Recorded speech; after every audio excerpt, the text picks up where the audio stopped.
এই হচ্ছে আমাদের চিফ ম্যানেজার এমডি রাসেল। এখন আসছে দোকানে হিসাব করতে। রাসেল ভাই ভালো আছেন আপনি?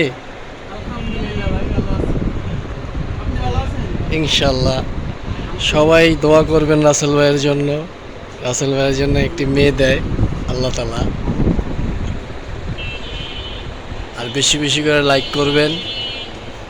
কারো যদি কোনো ড্রেস পছন্দ হয় অবশ্যই যোগাযোগ করবেন, স্ক্রিনে নাম্বার দেওয়া থাকবে। আমরা বাংলাদেশের যে কোনো প্রান্ত থেকে অর্ডার নিয়ে থাকি। অনেক ডিজাইনের মাল আছে, এগুলো সব হচ্ছে 2 পিস।